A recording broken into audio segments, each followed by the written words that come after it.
সাধারণ কথায় বলে যে তুমি মানুষ না হলে, তাহলে মানুষের হাতে তো ক্ষমতা ছিল না। তার প্রধান দুঃখ করে বলেছিলেন দেশ গড়ার জন্য মানুষ দরকার, সকলে পায় সোনার খনি, আমি পেয়েছি চোরের খনি। এরকম মানুষ না, তবে চোরই মানুষ। তার পরিবারের ভেতরে এই বৈশাখী কার্যকলাপ, এই শেখ হাসিনা শেষ করেও শেষ হলো না। তার যে বোনের মেয়ে ইলিশের কথা আপনারা জানেন না,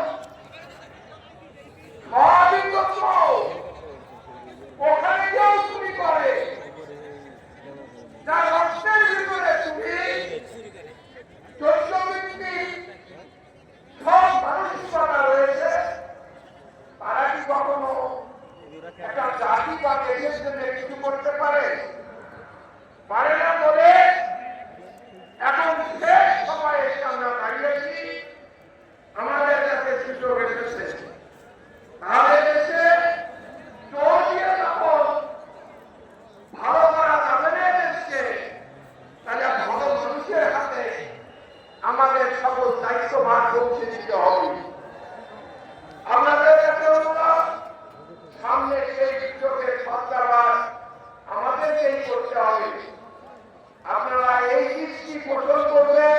আমাদের পূর্বপুরুষ যারা সত্য থেকে চলে গেছে ইসলামী সমাজ কায়েম করব, আর এদেশের এই জনপদের মুসলমানদের এবং মুসলমানদের তাদের আকাঙ্ক্ষা ছিল, তাদের আজন্ম লালসা ছিল বাংলাদেশের এই জমিনে কোরআনের সমাজ কায়েম করবার। সংগ্রামী সাথী ভাইরা, সেই সমাজ কায়েম করবার জন্য যদি রক্ত দেওয়ার প্রয়োজন হয় রক্ত দিতে হবে, যদি জীবন দেওয়ার প্রয়োজন হয় জীবন দিতে হবে, যদি যুদ্ধ করবার প্রয়োজন হয় যুদ্ধ করে এই দেশের সমাজ কায়েম করতে হবে।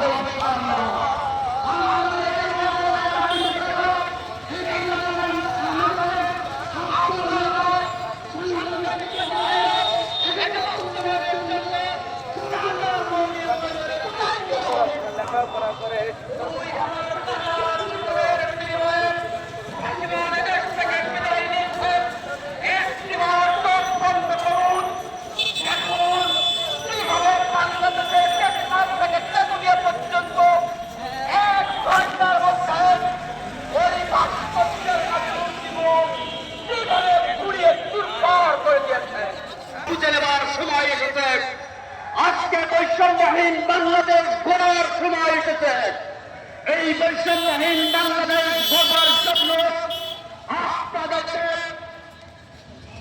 মাথা শক্ত করে উঠে দাঁড়িয়ে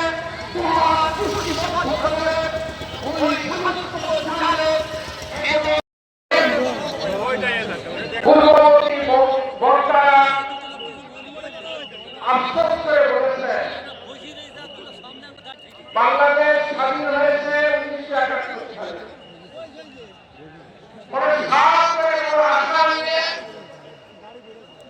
এই জন্য এদেশে একটা সম্মতা প্রতিষ্ঠিত হবে।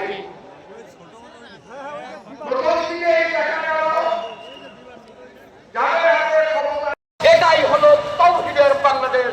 সবাইকে ধন্যবাদ। আসসালামু আলাইকুম।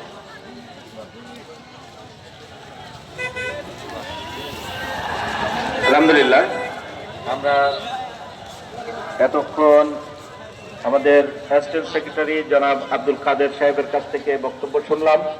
সম্মানিত প্রিয় ভাইরা, মাঠের মধ্যে এখনো অনেকে দাঁড়িয়ে আছেন, মেহরবানি করে বসে যাবেন। আর যারা এখনো মাঠে ঢুকছেন তারা মেন গেট দিয়ে ঢুকতে পারবেন না, পিছনের গেট দিয়ে মেহরবানি করে ঢুকবেন। মেন গেটের এই দিক দিয়ে কোনোভাবেই মাঠের ভিতরে প্রবেশ করা সম্ভব না। আপনারা পিছনের গেট দিয়ে ঢুকবেন, এটা আপনাদের কাছে আমরা সনিবদ্ধ অনুরোধ করছি। আর মাঠের মধ্যে এখনো অনেক জায়গায় পিছনের দিকে ফাঁকা আছে। আর মুখের দিক থেকে আমরা মাঠের দক্ষিণ প্রান্তে চলে আসি। পিছনের গেটের ওই জায়গাটায় জাম করবেন না। স্বেচ্ছাসেবক ভাইয়েরা আপনারা পিছনের যে গেট, ওই গেটের মুখটা পরিষ্কার করে দক্ষিণ প্রান্তে এখনো অনেক জায়গা ফাঁকা আছে, আপনারা ওই দিকে মানুষদের যাওয়ার সহযোগিতা করেন।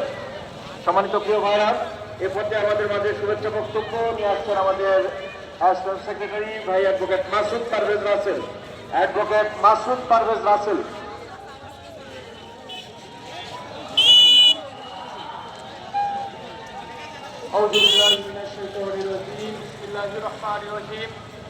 শহীদি কাফেলা বাংলাদেশের গণমানুষের সংগঠন বাংলাদেশ জামাত ইসলামী আজকের এই ঐতিহাসিক কর্মী সম্মেলনের সম্মানিত সভাপতি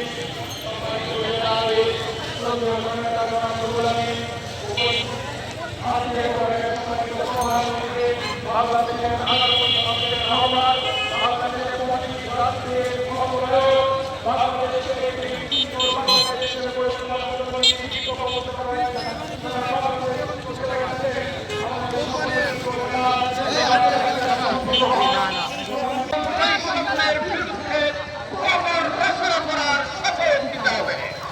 সংগ্রামী সাথী ভাইরা, আমাদের পূর্বপুরুষেরা তারা স্বপ্ন দেখে চলে গেছে ইসলামী সমাজ কায়েম করব।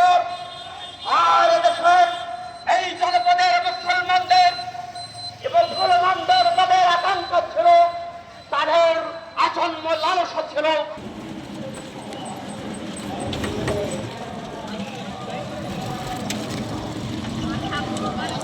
রাজনীতিবিদেরা একের পর এক ক্ষমতায় এসে তারা দেশের কোন মানুষের ভাগ্যের পরিবর্তন করতে সক্ষম হয়নি, হয়েছে নিজেদের ভাগ্যের পরিবর্তন করতে। সম্মানিত ভাইরা, 24-এর এই স্বাধীনতা আমাদেরকে নতুন সূর্যের নতুন দিগন্তের দিকে আহ্বান করছে। আজকে চেতনা বৃদ্ধির, যে বাংলাদেশের চেতনা বৃদ্ধির দিন শেষ। আগামী দিন হবে কোরআন এবং সুন্নাহর বাংলাদেশ, আগামী দিন হবে বিশ্বমুক্ত বাংলাদেশ, আগামী দিন হবে এই বিপ্লবী বাংলাদেশে বিশ্বের দরবারে মাথা উঁচুতে দিয়ে চলে গেছে বাংলাদেশ। সেই বাংলাদেশ গঠনের জন্য আজকে সংগ্রামীকে মাথা উঁচুতে সংগ্রামের মানুষকে সাথে একটি সুন্দর দাদাগিরির বাংলাদেশের ঘোষণা, একটি সুন্দর বাংলাদেশ গঠনের আহ্বান থেকে সবাই সবার জায়গা থেকে অক্লান্ত পরিশ্রমের মাধ্যমে আবু সাঈদ মুক্তভাবে জীবন দিয়ে গেছেন, তাদের উত্তরসূরি হিসেবে এই বাংলাদেশ রক্ষার জন্য প্রয়োজনে আত্মজীবন দিবেন ইনশাআল্লাহ। এই জীবন দিয়ে বাংলাদেশকে আমরা সামনে এগিয়ে যেতে চাই। সেই উদাত্ত আহ্বান সবার প্রতি রেখে সবাইকে ধন্যবাদ জানিয়ে শেষ করছি। বাংলাদেশ জিন্দাবাদ, বাংলাদেশ জামাত ইসলামী জিন্দাবাদ। সকলকে ধন্যবাদ। আসসালামু আলাইকুম। ধন্যবাদ অ্যাডভোকেট মাসুদ পারভেজ রাসেলকে পর্যায়ে শুভেচ্ছা বক্তব্য নিয়ে আসার জন্য অনুরোধ করছি চররাজা জামাতের সম্মানিত নারী আমি আমাদের শ্রদ্ধাবান ব্যক্তিত্ব মাওলানা আজিজুর রহমান। মাওলানা আজিজুর রহমান সাহেব এখন বক্তব্য করবেন।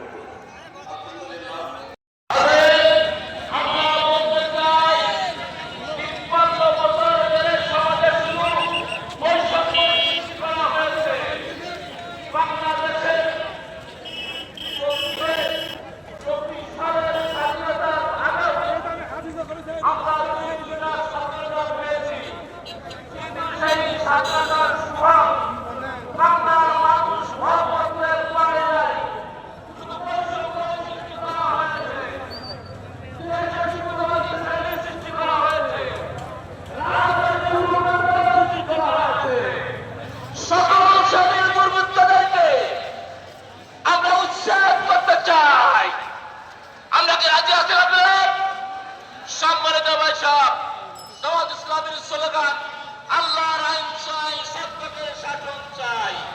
এই কথাটা বাংলাদেশের মগজ যত তাড়াতাড়ি বলবে তত তাড়াতাড়ি দেশের কল্যাণ হয়ে আসবে।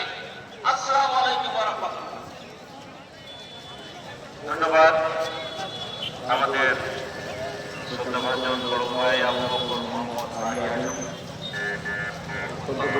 বক্তব্য দিয়েছেন। আমরা সবাইকেই একটু দৃষ্টি আকর্ষণ করছি আমরা এই প্রোগ্রামটা যাতে সুন্দরভাবে শেষ করতে পারি সকলেরই সহযোগিতা কামনা করছি। আমরা যারা দাঁড়িয়ে আছি একটু কষ্ট করে হলেও আপনারা মেহেরবানি করে একটু বসে যাবেন। এ পর্যায়ে আমাদের মাঝে বক্তব্য দেওয়ার জন্য আমি বিশেষভাবে বীরের মতো জবাব দেন, আসসালামু আলাইকুম। আপনারা ভালো আছেন? আমির রহমানকে পেয়ে কি আপনার খুশি? আমরা আমির রহমানের নেতৃত্বে আমরা ইসলামী বাংলা গঠন করব। আপনারা কি প্রস্তুত আছেন? আলহামদুলিল্লাহ, আলহামদুলিল্লাহ রাব্বিল আলামিন, ওয়াসসালাতু ওয়াসসালামু আলা সাইয়্যিদিল মুরসালিন ওয়া আলা আলিহি ওয়া সাহাবিহি আজমাইন। সম্মানিত সভাপতি, সম্মানিত প্রধান অতিথি, সম্মানিত অতিথিবৃন্দ, সম্মানিত সাংবাদিক ভাই সব, সম্মানিত জোয়ার আপামর